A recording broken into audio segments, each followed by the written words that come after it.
السلام علیکم پیارے ناظرین، السیف اردو مکتب میں خوش آمدید۔ امید ہے آپ سب لوگ خیر خیریت سے ہوں گے۔ ناظرین گرامی، جس طرح ہم پچھلی کئی ویڈیوز میں اردو گرامر پڑھ رہے ہیں، سب سے پہلے ہم نے حروف تہجی پڑھے، حروف تہجی، پھر حروف تہجی کی آوازیں ہم نے پڑھی، پھر یہ ہم نے پڑھا کہ حروف تہجی کا کام کیا ہے، حروف تہجی مل کر آپس میں لفظ بناتے ہیں۔ پھر ہم نے لفظ کی تعریف پڑھی، لفظ کی قسمیں پڑھی کہ لفظ کی دو قسمیں ہیں، کلمہ اور معمل۔ پھر ہم نے یہ پڑھا کلمہ کی 3 قسمیں، اسم، فعل، حرف۔ پھر ہم نے اسم پڑھا کہ اسم کیا ہے، اسم کسی بھی نام کو اسم کہتے ہیں۔ پھر اسم کی قسمیں بلحاظ معنی ہم نے پڑھی کہ اسم کی معنی کے لحاظ سے 2 اقسام ہیں، اسم معرفہ یعنی خاص نام، اسم نکرہ یعنی عام نام۔ اسم معرفہ جسے پراپر ناؤن کہتے ہیں انگلش میں، اسم نکرہ جسے اسم کامن ناؤن کہتے ہیں۔ اسم معرفہ کسی بھی خاص شخص، خاص جگہ، خاص چیز یعنی خاص نام کو اسم معرفہ کہیں گے، جبکہ اسم نکرہ عام نام کو اسم نکرہ کہیں گے۔ عام نام میں عام شخص آ گیا، عام چیز آ گئی، عام جگہ آ گئی، عام چیزیں یعنی عام نام کو اسم نکرہ کہیں گے۔ پھر ہم نے اسم معرفہ کی قسمیں پڑھی کہ اسم معرفہ کی 4 اقسام ہیں، اسم معرفہ کی 4 اقسام ہیں۔ اسم نکرہ ہم نے پڑھا کسی عام شخص، عام جگہ، عام چیز، عام جانور کے نام کو اسم نکرہ کہتے ہیں، کامن ناؤن کہتے ہیں، جس طرح ابو، دوست، لڑکا، معالج، مالی یہ اشخاص ہیں۔ شہر، ملک، پارک، اسکول، ہاسپٹل یہ جگہ ہیں۔ کرسی، قلم، کتاب، بائک یہ چیزیں ہیں۔ تیتر، کتا، بلی، شیر، گیدڑ یہ جانور ہیں۔ پھر ہم نے اسم معرفہ کو تفصیل سے پڑھا کہ اسم معرفہ کیا ہے۔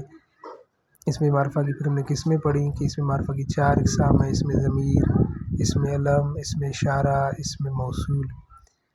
پھر ہم نے اسم ضمیر کو بھی تفصیل سے پڑھا، اسم علم اور اس کی قسمیں ہم نے تفصیل سے پڑھی۔ اسم ضمیر اور اس کی حالتیں ہم نے پڑھی، اور اسم ضمیر کے صیغے ہم نے پڑھے۔ نیز ہم نے مرجع بھی پڑھا کہ مرجع یعنی اینٹیسیڈنٹ کس کو کہتے ہیں، یہ سب ہم نے اسم ضمیر میں پڑھ لیا ہے۔ آج کی اس ویڈیو میں ہم پڑھیں گے اسم اشارہ، اس کی قسمیں، اور مشار الیہ پڑھیں گے کہ مشار الیہ کیا چیز ہے۔ اسم ضمیر ہم نے پڑھا تفصیل سے۔ اسم معرفہ کی پہلی قسم اسم ضمیر، وہ لفظ جو کسی اسم کی جگہ پر آئے اور اسے بار بار آنے سے روکے، جیسے علی میرا دوست ہے، وہ محنتی طالب علم ہے، اس کا ابو ڈاکٹر ہے، اسے کرکٹ کھیلنا پسند ہے، اس کے 2 بھائی ہیں۔ اب یہ جو الفاظ ہیں وہ اس کا، اسے، اس کے، یہ سب علی کی جگہ پر آ گئے ہیں، اس لیے یہ علی کی جگہ پر آئے ہیں، تو یہ الفاظ وہ، اسے، اس کا، اس کے اسم ضمیر ہیں، پروناؤن ہیں۔ پھر اسم ضمیر کی ہم نے حالتیں پڑھی کہ اسم ضمیر کی 3 حالتیں ہیں، فاعلی حالت، مفعولی حالت، اضافی حالت۔ پھر ہم نے اسم ضمیر کے صیغے پڑھے کہ متکلم یعنی بات کرنے والا، حاضر سننے والا، اور غائب اس کے بارے میں بات کی جائے۔ پھر دوسری قسم اسم معرفہ کی ہم نے پڑھی اسم علم۔ علم کے معنی ہے نشانی یا علامت، وہ لفظ جو کسی اسم کی الگ شناخت، الگ پہچان کو ظاہر کرے، جیسے بابا قوم، شاعر مشرق، نشان حیدر، گاما پہلوان وغیرہ، یہ اسم علم ہے۔ پھر ہم نے اسم علم کی قسمیں پڑھی کہ اسم علم کی 5 اقسام ہیں، خطاب، لقب، عرف، کنیت، تخلص۔ آج کی اس ویڈیو میں ہم اسم اشارہ پڑھیں گے۔ اسم معرفہ کی جو تیسری قسم ہے اسم اشارہ، وہ پڑھنے جا رہے ہیں ہم اس ویڈیو میں۔ اسم اشارہ جس طرح اپنے نام سے ظاہر ہے، وہ لفظ جو کسی اسم کی طرف دور یا قریب اشارے کے لیے استعمال ہو۔ یہ گھر علی کا ہے، یہ گھر، وہ گائے ہماری ہے، اس بچے کو بلاؤ، ان لڑکوں کے نام کیا ہے۔ اب یہ جو یہ گھر، گھر کی طرف اشارہ ہے، اس لیے یہ اسم اشارہ ہے۔ وہ گائے، گائے کی طرف اشارے کے لیے لفظ استعمال ہوا ہے وہ، اس لیے وہ اسم اشارہ ہے۔ اس بچے کو بلاؤ یا اس بچے کو بلاؤ، اس بچے کو، اس لفظ نے بچے کی طرف اشارے کے لیے یہ لفظ استعمال ہوا، اس لیے اس اسم اشارہ ہے۔ ان لڑکوں کے نام کیا ہے، یہ جو ان ہے یہ اس میں اشارہ ہے کیونکہ لڑکوں کی طرف اشارے کے لیے استعمال ہوا ہے۔ اس میں اشارہ کی قسمیں، اس میں اشارہ کی دو اقسام ہیں۔ نمبر 1 اشارہ قریب، نمبر 2 اسم اشارہ بعید۔ اشارہ بعید اور اشارہ قریب یہ اس میں اشارہ کی دو اقسام ہیں۔ اس میں اشارہ قریب جب اشارہ کسی قریب کی چیز کی طرف، قریب کھڑے کسی شخص کی طرف، قریب پڑی کسی چیز کی طرف ہو تو یہ اس میں اشارہ قریب کہلائے گا۔ یہ بکری احمد کی ہے، کون سی بکری؟ یہ بکری قریب کی طرف اشارہ ہے، اس لیے یہ سب سے پہلے اشارہ ہے، پھر اس کے بعد اس میں اشارہ کی قسموں کے لحاظ سے اشارہ قریب ہے۔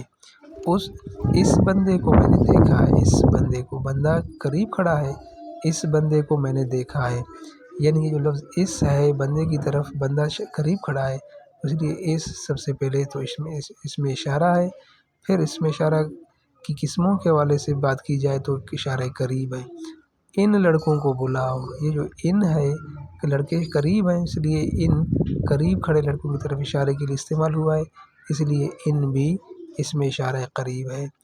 ان جملوں میں یہ، اس، ان اسمائے اشارہ قریب ہے۔ سب سے پہلے اشارہ ہے، اس میں اشارہ ہے، پھر اس میں اشارہ قریب ہے۔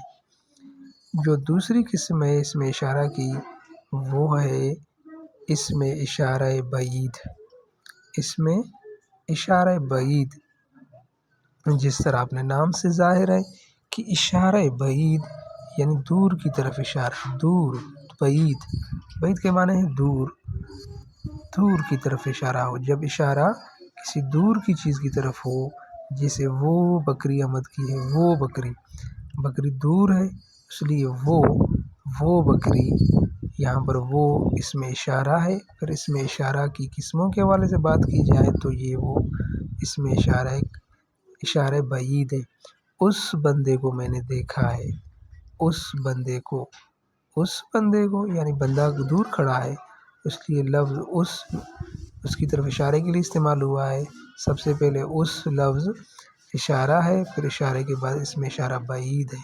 ان لڑکوں کو بلاؤ، لڑکے دور کھڑے کھیل رہے ہیں یا کھڑے ہیں، تو ان لفظ جو ہے دور کی طرف اشارے کے لیے استعمال ہوا ہے، یہ اس کے اوپر پیش ہے، ٹھیک ہے، ان لڑکوں کو بلاؤ۔ تو یہ جو الفاظ ہیں وہ، اس، ان، اس میں اشارہ بعید ہے۔ سب سے پہلے اس میں اشارہ ہے، پھر قسموں کے حوالے سے بات کی جائے اس میں اشارہ بعید ہے۔ مشار الیہ، مشار الیہ کیا چیز ہے؟ جس اسم کی طرف اشارہ کیا جائے وہ مشار الیہ کہلاتا ہے۔ جیسے وہ بکری میری ہے، وہ اس میں اشارہ ہے، بکری کی طرف اشارہ ہے تو بکری مشار الیہ ہے، ٹھیک ہے۔